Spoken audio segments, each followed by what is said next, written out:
Where am I waiting for confidence when what I actually want is one act of self-trust? One act. Micro movements matter. I had to throw it in there. Because self-trust is built by keeping small promises. That's why the micro movements matter. Welcome to Intuition, Your Joy Compass. This is the podcast where intuition gets embodied and joy leads the way. This is where we integrate your humanness and your soul. They don't have to compete and they don't have to work against each other. Your soul comes in with joy. Your human self wants to learn joy. It just makes sense to merge them. I'm Vicki Baird, your intuitive guide, and also your wisdom-led mindset coach. And I want to bring the truth that you do not have to transcend your human experience to feel lit up and to feel aligned. You need to integrate it. And that is what we will do here. So, want to expand on the last episode and get a little spicy in this one too? A little excited, lit up. I am feeling such a surge universally, energetically, of really powerful energy. The feeling of the universe has got our back. Like that feeling of I can trust what's going on, even though sometimes trust feels like a swear word. And that's what we're going to talk about today. Not swear words. We're going to talk about self-trust. Because I think a lot of people confuse it with confidence. And I've often said that confidence starts with CON for a reason. It's a con. It can be amazing, but it's very situational. So I can feel confident in one area of my life and as weak as a wet paper towel in another area. Self-trust, self-surety, it's deeper. Self-trust says, even if I'm uncomfortable and my knees are knocking, even if I don't know exactly how this will go, I am quite certain I will not abandon myself. Self-trust is not about knowing everything will work out. It's not about knowing everything. It's about knowing that you'll show up for yourself no matter what's going on. And that takes effort. That takes work. Self-awareness does not come about by winging it. It does not come about by not putting in the work. And I know there's a lot of rhetoric out there that'll say, all you have to do is have this morning practice. That's important. And make sure you meditate and have the right crystals and do all this stuff and you'll have self-awareness. It's not true. It's not true. It's not true. Love my crystals. Love my meditation and my time together. But you know where this happens? It happens in the moments where you feel that you don't know what the hell to do, but you know that you have enough of a track record to believe in yourself. And oftentimes confidence is a feeling, but self-trust is that practice that I'm talking about. You show up every day and you put a little bit of effort in, it will eventually be there solidly. Like yesterday, I was at one of the rescues that I volunteer for, and we had to put fly masks on. In the summertime, the flies bug the horses, their eyes, they can get disease and stuff. It's not pretty. And they don't love having their eyes covered because they're prey animals. So they have to pay attention. They have to be aware of things. And then their brain also works in two halves. So what the right side of their body knows is not transferred to the left side of their body. They experience both sides very differently because they have a 300 and it's like something like 58-degree ability to see around them. So when you're putting a fly mask on, they get a little jiggy. They get a little weirded out.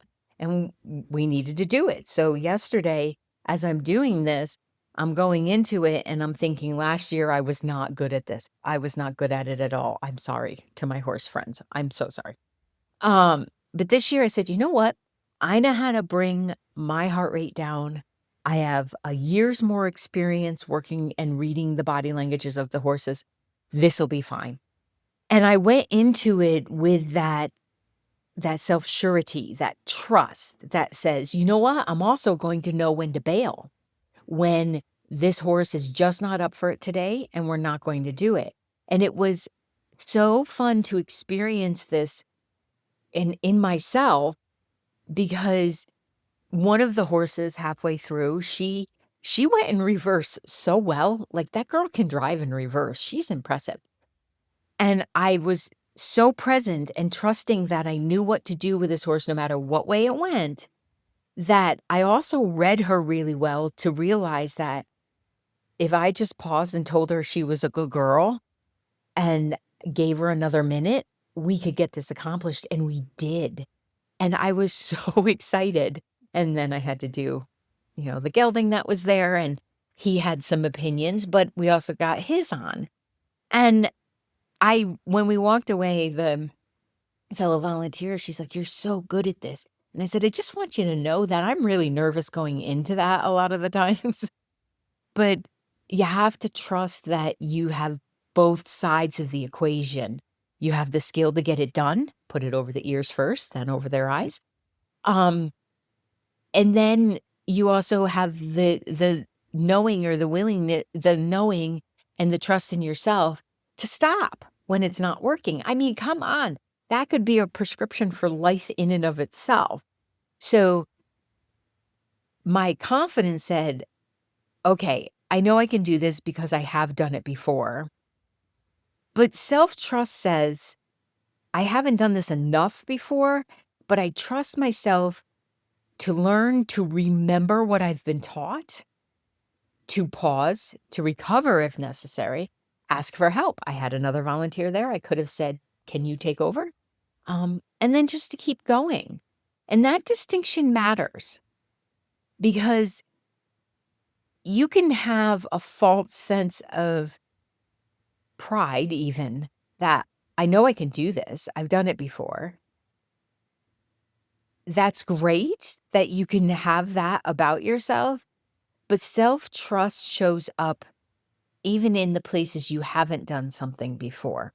And it matters because I feel like a lot of people wait to feel sure about themselves or confident before they take the step. But confidence comes after. Confidence comes when you've done it. Trust needs to be in front because that's what gets you moving before that confidence arrives. That's why I think it's a con. It's showing up after. It's like that person that shows up after the group project is all done and said, "Wow, we really kicked that out of the park." That's what confidence is. Confidence is that pain in the butt that's like, "I knew we could do it." And you're like, "You didn't even show up to any of the meetings." So I would much rather go into any situation with someone who is sure of themselves that they'll figure it out rather than they're giving me even a false sense of bravado. So, um, I had a conversation with a client because it was time for her to raise her prices. It really was. They've been at the same price for long enough. And not only from a growth in like her financial footing, it was actually in she's has so many requests that she has a waiting list, and when you have a waiting list, that is a perfect time to raise your prices because you have the steady support of what's going on, and then if you have a waiting list, you have people saying, I would like this of which you offer, whether it's a product or yourself or heck, you're booked out at your restaurant, congratulations. So bump it a little bit, that's where you can go up in price, and she said, "I just don't feel confident of that yet." And I didn't ask her, "Well, how can we help you feel confident?" I asked her, "Can you trust yourself to take the next clean step, the next sure step? Can you trust yourself to do that?" We do not have to run up the whole stinking staircase, even flights of staircase. We do not have to take on the whole universe. Just the next step, the next honest step, and the next ad- adult an even aligned step. And what we ended up doing was she has several products. We chose one product. We chose one of the things that she offers and raised the price on that, because there's no sense in getting yourself so out of whack that your frequency goes down and you're not there to even bring in the rest of the business. So where are you waiting for the con of confidence when what you actually need is one small act of self-trust? So ask yourself this. Let me put it in an I statement. Where am I waiting for confidence when what I actually want is one act of self-trust? One act. Micro movements matter. You know, I had to throw it in there. Because self-trust is built by keeping small promises. That's why the micro movements matter. Get very practical, okay? Like, as much as I love intuition and energy and fairies and all of the things that are magical in this world, it's my practical self that moves my business forward. It's not those other things. It's showing up like this and recording the podcast. It's writing the emails. It's reaching out to people when they express interest. It's figuring out what the messaging is. It's trusting that I have a 26-year track record. So even when, maybe the phone calls or the emails are a little slow, I trust. I absolutely trust that the income will be there, the people will be there that I get to help, and the experiences will be there. And that wasn't built through dramatic, up-leveling of my business. It was built through those micro movements of times where I show up and built it, really.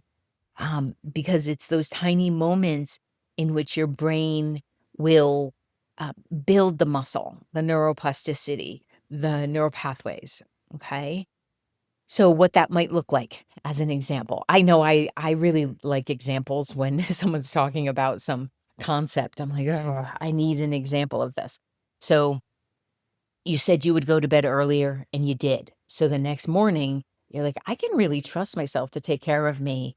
I said I'd go to bed earlier, and I did."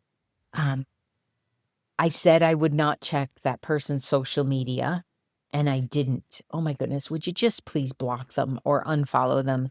It's not worth it. It's not worth giving your energy to them. But then you would also celebrate that when the urge comes up to do it and you didn't do it, you would say, "I didn't do it. That's amazing." Um, I said I would look at my expenditures and what I was leaking in my finances, and I did it. Be the little kid. You know how little kids say, "I did it, I did it." And you get all excited that they did the thing that you've been doing for 40 years? Do that. Celebrate yourself in that way. I said I would speak up in the meeting, and I did. Um, so, um, I said that I would stop volunteering for things I didn't like to go to, and look at me. I didn't go to that, potluck dinner or that neighborhood function that I didn't want to go to anyway. Tiny promises matter because your brain is always gathering evidence. It's always looking to refer back to what you've done and how well you did it. So that matters. And every time you keep a promise to yourself, your brain records, "Oh, she followed through. Oh man, he really did it this time. He said he would and he did." And it's acknowledging every one of those. You don't have to this isn't a punch card. You don't need 10 to get a reward. Every one of them. And every time we say we're going to do something and we don't do it, especially repeatedly, your brain is going to record, she says things, but she doesn't really mean it. So we don't have to believe her. We don't have to show up. It becomes a slacker. You didn't fail. You didn't fail. The, the only place that you can fail is if you never get up again, if you just stay down and don't try. So you did not fail. It's data. It's information for you to take in to figure out how you could shift and do something differently the next time. Um, so let's take working out. I do love to work out. I'm more of a functional training person. Like please don't make me just to count to 12. I will be bored. I will do 11. I know how easy it is to negotiate with yourself and say, I'll go tomorrow. I'll do it later. I'll start Monday because apparently Monday has magical powers, maybe because it starts with an M. But self-trust is built when we stop making promises that are so big and dramatic. When I'm talking with a client who say, I want to work out, I'm going to do it 6 days this week. It it probably sounds counterintuitive, but I talk them down. I'm like, no, nope, nope. We are not going for that. Because then when you don't make it because life or it is easy to negotiate yourself out of something, you'll beat yourself up. And I'm not going to participate in something where you're going to beat yourself up. So the promise I'll often ask for is, can you move your body 10 minutes every day? And that's it. That's it. And you keep that promise and that counts. So in this household, because I'm very physical in volunteering and in yard work and in whatever the heck else projects we get ourselves into, we do have a gym meeting. Typically Tuesdays, we are downstairs doing counting to 12, doing the bicep curls, doing the wall sits. I love wall sits. And doing those things because it's a promise I made to myself, but it's also a promise I made to Mike. And it gets us down there and it keeps us consistent. Now, when the winter's here and we don't have as much physical activity outside, that becomes 2 or 3 times a week with yoga thrown in. And the accountability partner is important. We often overpromise ourselves and then use failure as proof that you can't trust yourself. What I would love to remind you is that the problem is not discipline. The problem is promises become too vague, too big, or are made from fantasy instead of reality. If we looked at your schedule, could you really go to the gym 6 days a week? Could you? No, if it's in your schedule that you can, I'm high-fiving you over here. But for most of us, that is just not possible. So what's one small promise you can keep today that will restore your trust in you? So you would ask that, like, have to change the nouns and stuff. What is one small promise I can keep today? Pronoun. What is one small promise I can keep today that would help to restore trust within myself? Okay. Broken self-trust leads to self-doubt. Sometimes self-doubt is not a lack of ability or capability. It's just the result of repeatedly overriding what you know. Like, you know you need rest, but you keep pushing. Are you Gen X? Hi, fellow Gen Xer. Um, maybe you know that a client is not a good fit, but you keep saying yes. This is one I'm very good at. If it's not a good fit, no. Nope. Nope. Not happening.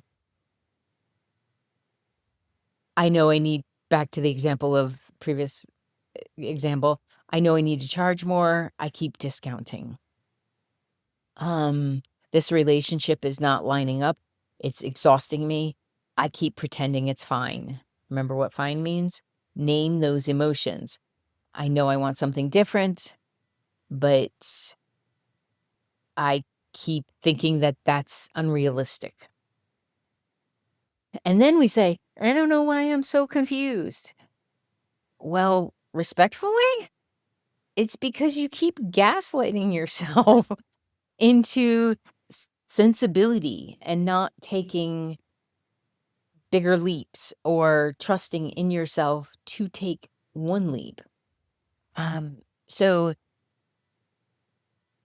if you're doing stuff that doesn't feel right to you, you will resent it. It's just wiring in the brain.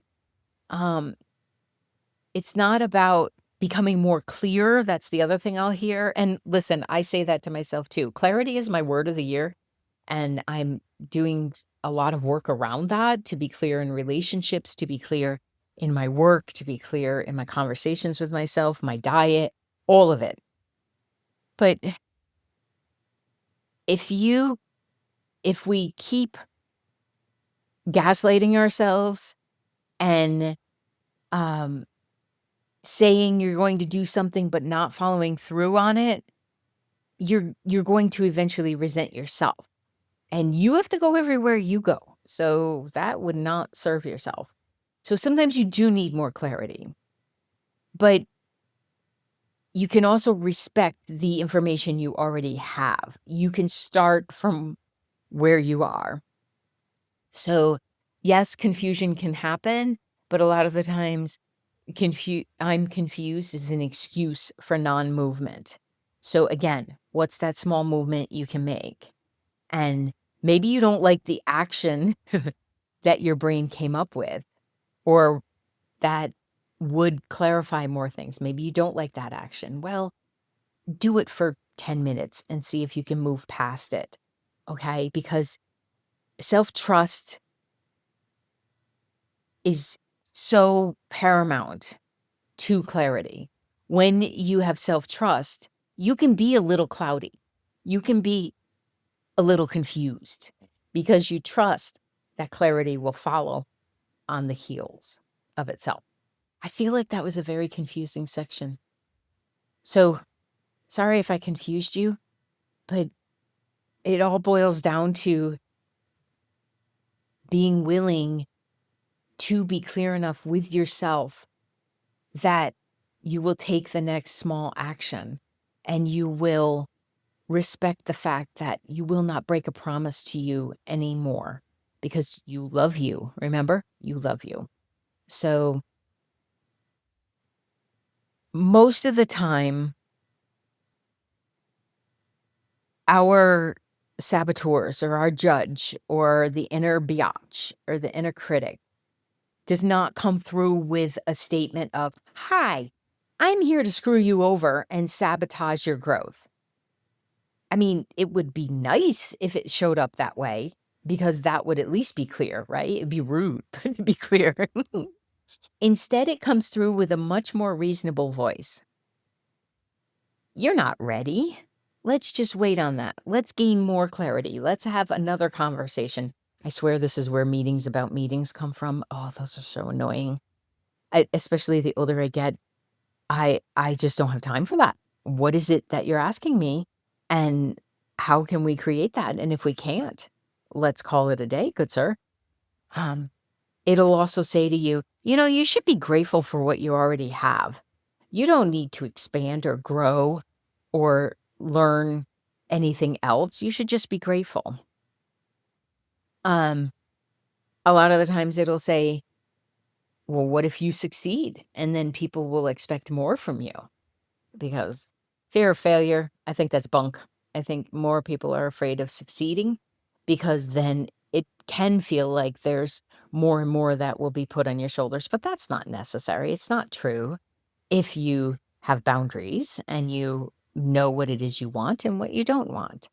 So the judge's job is to keep you small. It's to keep you safe. It's to keep you inside a little box and not expanding out or trying new things.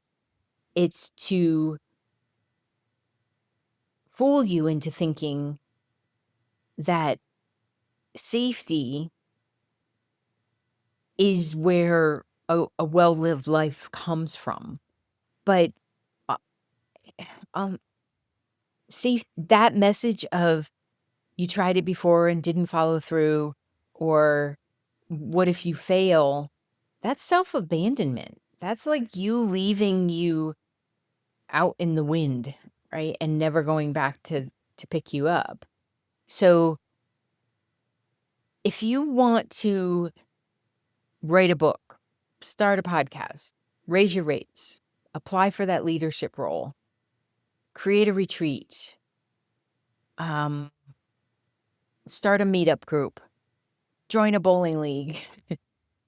The moment you get excited about it, your judge will walk in with, the clipboard and picture the reading glasses down on the nose and looking all puckery and saying, let's review all the reasons this could go horribly wrong.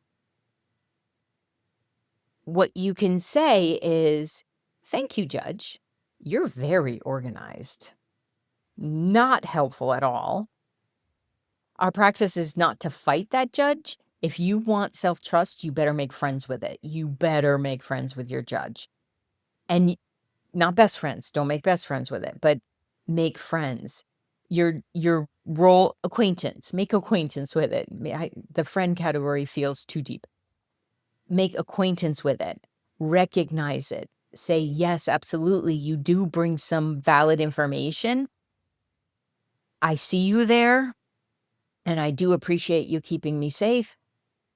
But is this wisdom or is this just fear wearing a costume? Is this actual intelligence saying slow your roll? Or is this you better keep small because, remember you said you'd go to the gym 6 days a week, but you didn't. That when we talk about self-trust, the practice of catching these thoughts over and over and over again is where that's built, okay? So recognize that when you're about to choose something more or bigger or expansive, what does your judge say? What is she communicating to you? What are they saying and in with what inflection? Okay? Because that will be a good indication that that you are expanding, that you are at next level frequency, capability, joy. You're at next level because whenever we're going up, in any of those areas, the judge gets louder and louder and louder. So can you see where celebrating it would really come in handy? Because you can be like, oh, thank you, judge, for letting me know I'm expanding. I would love to reassure you that the more you do this, the quieter that judge gets. I rarely hear my judge anymore. And when I do, I pay attention. I really do listen to her and say, wait a minute. Are you keeping me safe? And that's a valid thing? Or are you just creating chaos up there? Because I do want to appreciate that part of my brain. So self-trust requires that we become emotionally regulated. There's a falsehood that successful people are that way because they never feel fear, doubt, insecurity, or discomfort. They do. They absolutely do. But they're successful because they don't let every feeling become the CEO. Like, not every feeling gets to boss them around or decide where their company is going. Company being themselves. Your feelings are valid. All feelings are valid. But they're not always accurate and they're not instructions. They're not how to live your life. You can feel scared and still send the proposal. You can even have feelings of guilt, which is a wasted emotion, by the way, but we'll deal with that another time, and still hold a boundary. You can feel exposed, like, oh my goodness, everybody's looking at me. They aren't. They're paying attention to themselves, and still publish a post. Still put it out there. Take that step. If you want to be seen, you have to take some steps to be seen. You can be uncertain and still make a decision. Because remember, not making a decision is still a decision. You're deciding not to decide. That's a bit circular, isn't it? So it's not, the goal is not to become emotionless. Um, that's not wisdom. That's a freezer. That's cold and apathetic. That's not the goal here. Actually, I feel more connected to my emotions once I've quieted my judge. Once I've learned to trust myself more, my emotions are readily available. I express much more to people how much I care about them, or in a moment, let my tears come up. Just happened yesterday in the barn.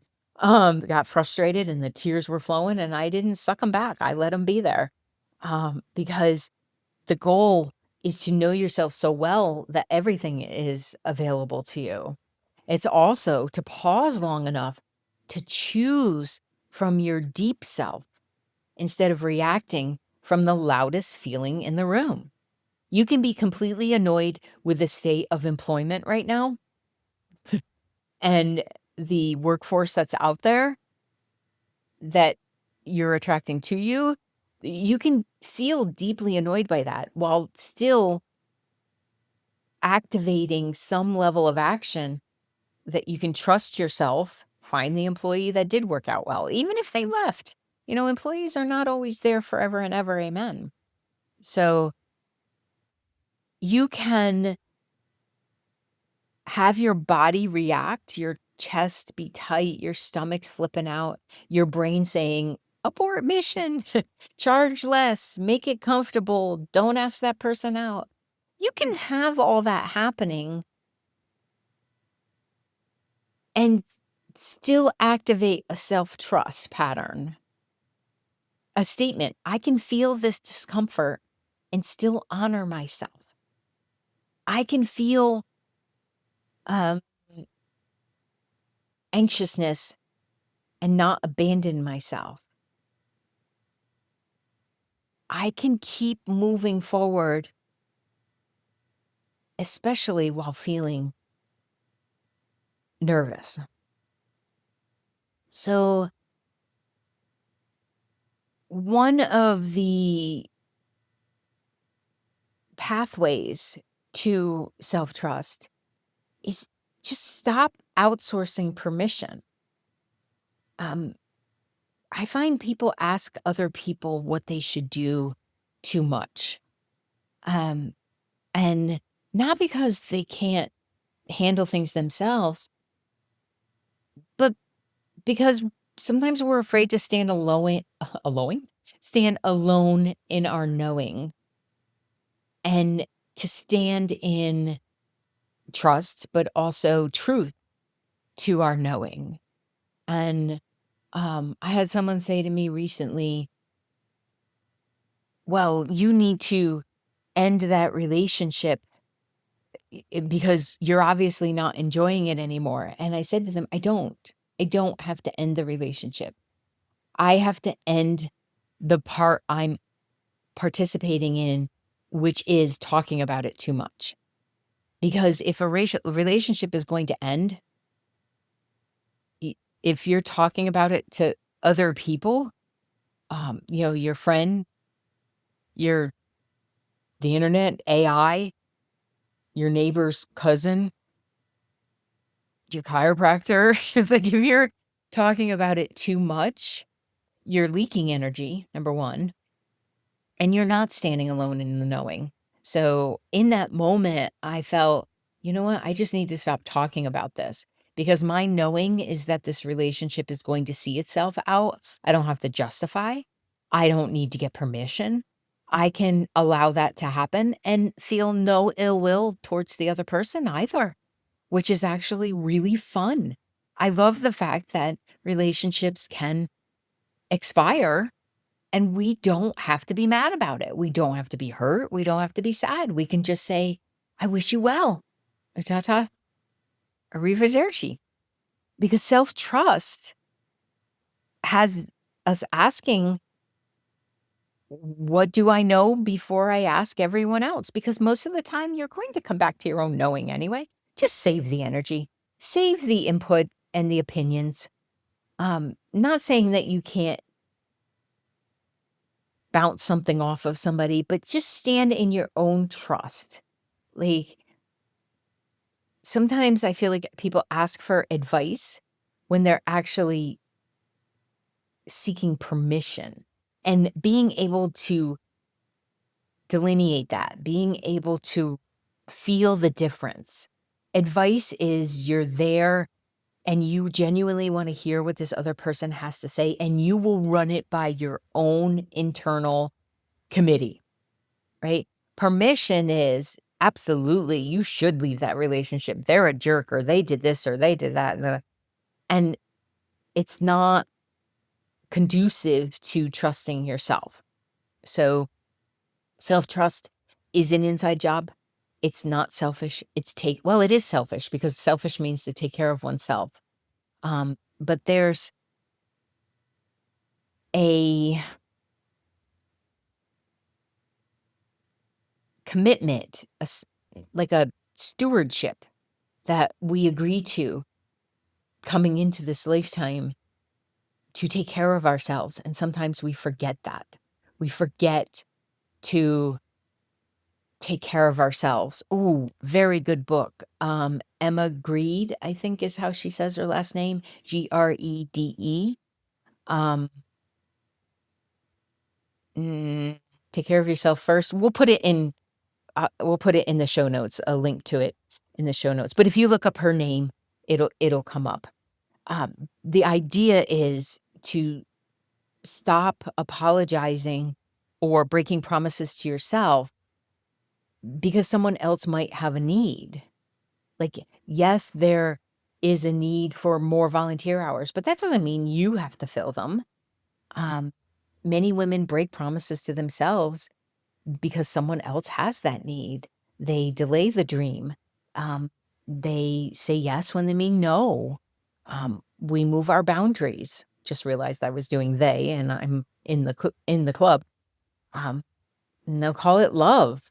Sometimes it is love, but sometimes it's fear of being disliked, wearing the disguise of love. Self-trust says, my needs also belong in this room. Not above anyone else, not with drama, just in this room. They deserve to be here in this soul. So, and self-trust will also allow me to want bigger things without needing to prove or deserve them, right? This goes back to stop minimizing. Self-trust does not mean you create a courtroom case for every desire. You don't need a presentation.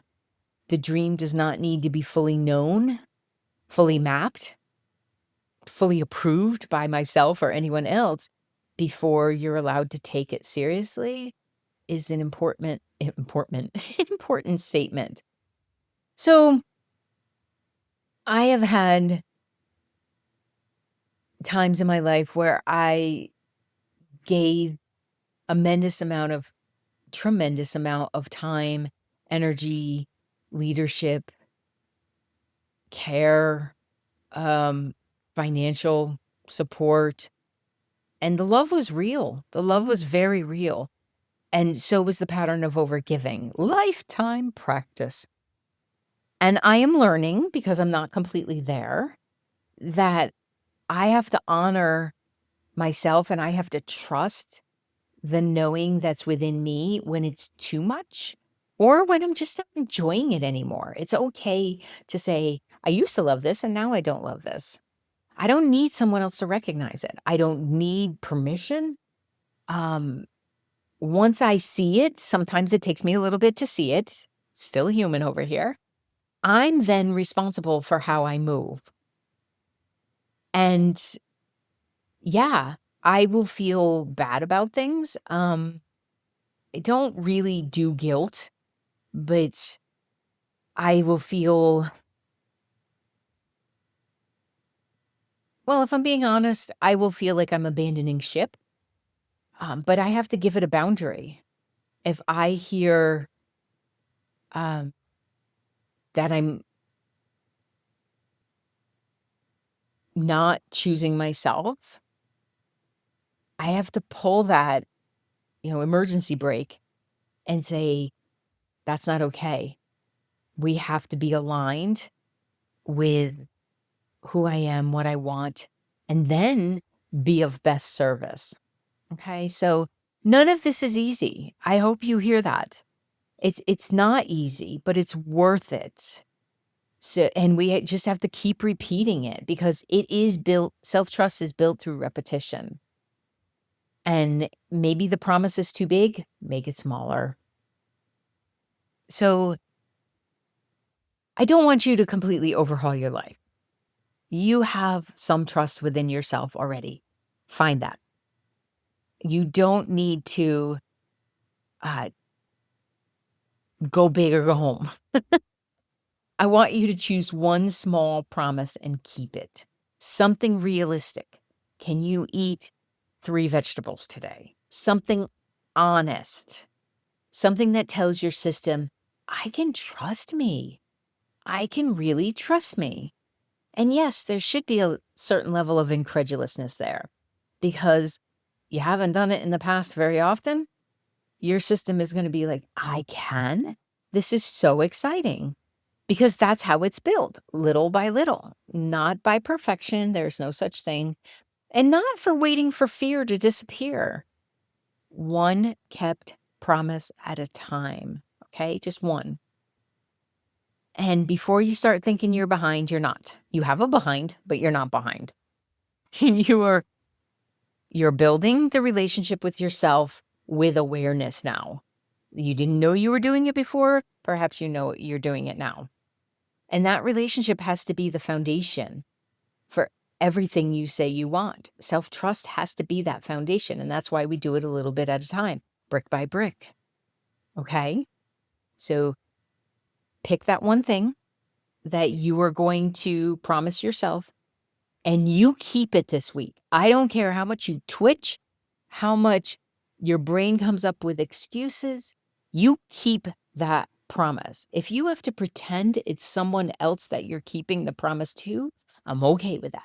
But you keep that promise. If you want to email me and tell me the promise you're making to yourself and then check with me a week later to say I did it, I would love that. Vicky@VickyBaird.com.